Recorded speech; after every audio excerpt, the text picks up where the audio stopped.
نحمدہ و نصلی علی رسولہ الکریم اما بعد۔ ترکی میں آیا صوفیہ کو مسجد میں تبدیل کرنے سے متعلق مختلف اطراف سے اور کئی سیکولر اور لبرلز کی طرف سے سوالات اٹھائے جا رہے ہیں۔ اس سلسلے میں سب سے پہلے اس کا ایک مختصر تاریخی پس منظر سمجھنا چاہیے، اور وہ تاریخی پس منظر کا نقطہ یہ ہے: سلطان محمد فاتح رحمۃ اللہ علیہ نے قسطنطنیہ کو بازنطینیوں کو شکست دے کر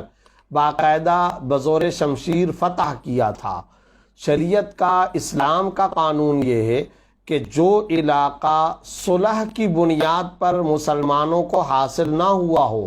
بلکہ جنگ اور بزور شمشیر حاصل ہوا ہو، تو وہاں موجود کلیساؤں کو اسی طرح برقرار رکھنے پر مسلمان شرعی اعتبار سے پابند نہیں ہوا کرتے۔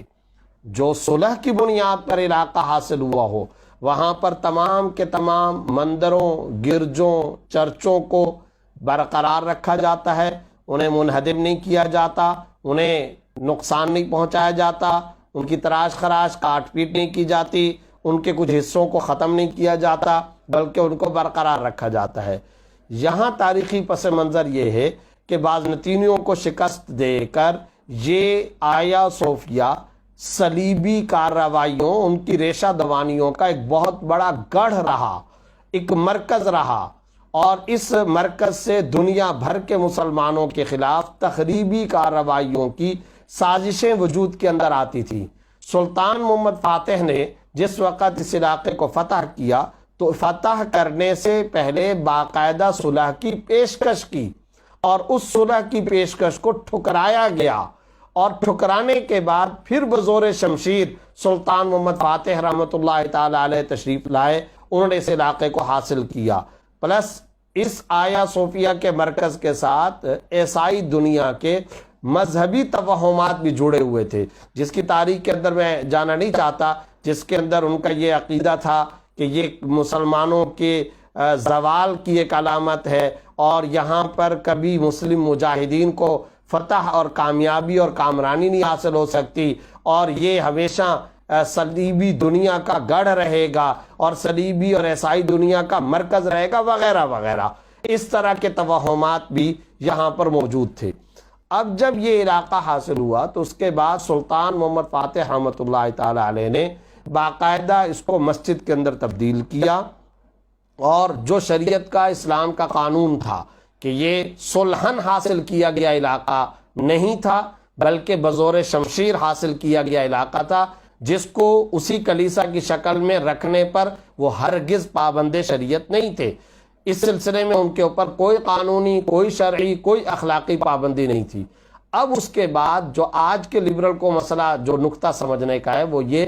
500 سال تک یہ آیا صوفیہ باقاعدہ جامعہ مسجد آیا صوفیہ کے نام کے ساتھ مشہور و معروف دنیا کے اندر موجود رہی، اور جامعہ مسجد صرف اور صرف بطور نام کے نہیں بلکہ 500 سال تک بغیر کسی ناغے کے 5 وقتہ نماز باجماعت کا اہتمام ہوتا رہا، جمعوں کا اہتمام ہوتا رہا۔ یہ مسلمانوں کی باقاعدہ مسجد رہی، اور اس میں ایک آدھ سال نہیں،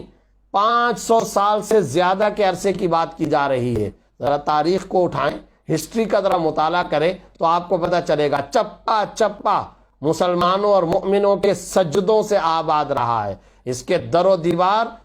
اذانوں کی آوازوں سے گونجتی رہی ہیں، اور اس کا کوئی علاقہ، زمین کا، اس آیا صوفیہ کا کوئی ٹکڑا ایسا نہیں جو مسلمانوں کے ذکر، تلاوت، تراویح، جمعہ، عیدین اور وہاں مسلمانوں کے سجدوں سے معمور نہ رہا ہو۔ لیکن کیا تھا، اس کے بعد خلافت کے خاتمے کے بعد جب مصطفیٰ کمال پاشا آئے، انہوں نے اپنے دور کمالی کا ایک نقص کا کمال یہ ثابت کیا، المیہ پوری دنیا اور ملت اسلامیہ کے لیے یہ ظاہر ہوا، اور پوری امت مسلمہ کے لیے اذیت کا سبب یہ معاملہ ظاہر ہوا کہ جو 500 سال سے نمازوں اور سجدوں سے آباد باقاعدہ شرعی اور حقیقی، قانونی اور اخلاقی مسجد تھی، اس مسجد کی حیثیت کو تبدیل کر دیا، نمازیں بند کر دیں، مسجدیت کے طور پر اس کو ختم کر دیا، حتیٰ کہ حیرت انگیز بات یہ ہے کہ قانون کے اندر یہ بات لکھ دی کہ یہاں پر نماز نہیں پڑھی جا سکتی ہے۔ سوال یہ پیدا ہوتا ہے کہ کمال پاشا کے آنے کے بعد یہاں جب اس کو میوزیم کے اندر تبدیل کیا گیا، عجائب گھر بنایا گیا اور دیگر مذاہب کے لوگ یہاں آ کر کے جوتوں سمیت یہاں ساری کی ساری خرافات اور ساری کی ساری حرکات اور سارے کے سارے مسجد کے ادب کے خلاف کام کیا کرتے، اس وقت تو دنیا کے اندر کوئی نہیں بولا کہ بھائی یہ وہ مقام ہے جہاں 500 سال تک مسجد رہی اور جو 500 سال سے زیادہ کے عرصے تک مسلمانوں کی نمازوں کا مرکز رہی، کوئی ادب نہیں، کوئی احترام نہیں، اور کمال پاشا نے یہ حرکت آ کر کے کی کہ اس کو مسجد سے تبدیل کر کے عجائب گھر اور میوزیم کے اندر تبدیل کر لیا۔ آج اگر رجب طیب اردگان کی حکومت کے اندر، ترکی کی عدالت کے اندر باقاعدہ تفصیلی ڈیبیٹ کے بعد، تاریخی ریفرنسز کے بعد، قانونی کارروائیوں کے بعد، مکمل طور پر شرعی، قانونی، اخلاقی تمام ڈیبیٹس کو مکمل کرنے کے بعد وہاں مسجد کے طور پر اس کو بحال کیا گیا، تو اب اس پر اعتراض کیا ہے؟ اللہ کا فضل اور اللہ کا شکر، اور میں یہ سمجھتا ہوں یہ سب صدقہ ہے ان آنسوؤں کا جو مسلم علماء اور مسلم سکالرز اور عام مسلمان پوری دنیا، عالم اسلام، امت مسلمہ کے جب ترکی جاتے، آیا صوفیہ کا جا کر کے وزٹ کرتے اور وہاں یہ حالات دیکھتے کہ جو 500 سال تک مسجد کے طور پر ذکر اللہ، تلاوت قرآن اور سجدوں سے معمور رہی، آج اس مسجد کی یہ صورتحال ہے، تو جو مسلم سکالرز اور علماء کے آنسو بہتے تھے، آج اللہ رب العزت نے ان آنسوؤں کے صدقے کے اندر الحمدللہ ثم الحمدللہ بائی دا کورٹ، ترک عدالت، ترک کی گورنمنٹ، رجب طیب اردگان اور وہاں کی ریاست اور سرکار کے قانونی فیصلے کے نتیجے میں وہاں مسجدیت کو اور مسجد کو ریسٹور کیا گیا، بحال کیا گیا۔ میں یہ سمجھتا ہوں کہ یہ پوری دنیا کے مسلمانوں کے لیے ترکی سے آئی ہوئی ایک مستحسن خوشخبری ہے، پوری دنیا کے مسلمانوں کے لیے قابل مبارکباد بات ہے، اور اللہ کا لاکھ لاکھ شکر ادا کرنے کا یہ مقام مسرت ہے، مقام صد خوشی، مقام صد مسرت، اور اللہ کے سامنے تواضع، عاجزی اور انکساری میں دنیا بھر کے مسلمانوں کو اپنی گردنیں جھکا دینے کا یہ دن ہے کہ الحمدللہ ثم الحمدللہ یہ جامع مسجد آیا صوفیہ باقاعدہ جامع مسجد کے اندر تبدیل ہوئی ہے۔ ساتھ ہی ساتھ آخر میں یہ ضرور کہنا چاہتا ہوں کہ ان لیبرلز کی زبانیں اس وقت کیوں بند ہو جاتی ہیں جب بابری مسجد کو تمام تر قانونی اور عدالتی فیصلوں کے باوجود، ایک نہیں کئی دفعہ ماضی میں فیصلے ہوئے، اس کے باوجود شہید کیا گیا، تہ تیغ کیا گیا۔ یہ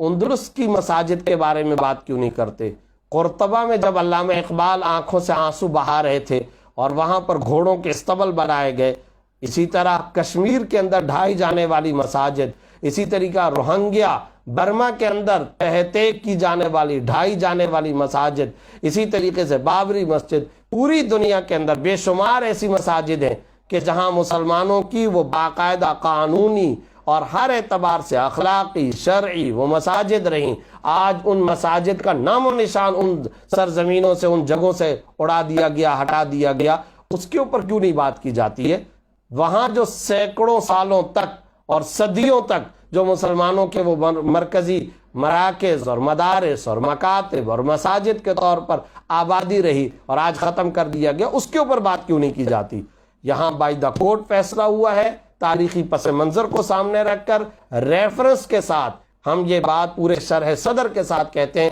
کہ الحمدللہ ثم الحمدللہ یہ مسجد ریسٹور ہوئی ہے۔ آج یہ مسجد نہیں بنی، بلکہ جس وقت سلطان محمد فاتح رحمۃ اللہ تعالیٰ علیہ آئے، انہوں نے باقاعدہ وہاں کی محرابیں، وہاں پر گنبد، اور پھر اس کی بھی تاریخی ریفرنسز موجود ہیں کہ کتنا بڑا گنبد بنایا گیا، محراب کس طریقے سے تبدیل کیا گیا، اور کس طریقے سے وہاں مزید مینار لگائے گئے، اور کس طریقے سے نمازوں کے لیے سہولتوں کا انتظام و اہتمام کیا گیا۔ الحمدللہ ثم الحمدللہ دنیا بھر کے مسلمانوں کے لیے یہ انتہائی قابل مبارکباد بات ہے۔ اللہ رب العزت کا شکر ادا کرنے کا موقع ہے۔ یہ ترکی سے آئی ہوئی ایک اہم ترین مسلمانوں کے لیے خوشخبری کا موقع ہے۔ اللہ رب العزت کا ہم جتنا شکر ادا کریں اتنا کم ہے، اور اللہ کا فضل، اللہ کا شکر اور اللہ کا کرم اور احسان ہے۔ اللہ رب العزت امت مسلمہ کی عظمت رفتہ کو بحال فرمائیں، ملت اسلامیہ کی شوکت رفتہ کو ایک مرتبہ پھر اللہ رب العزت بحال فرمائیں،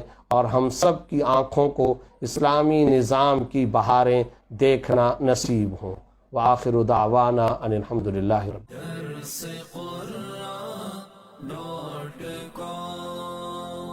www.darsequran.com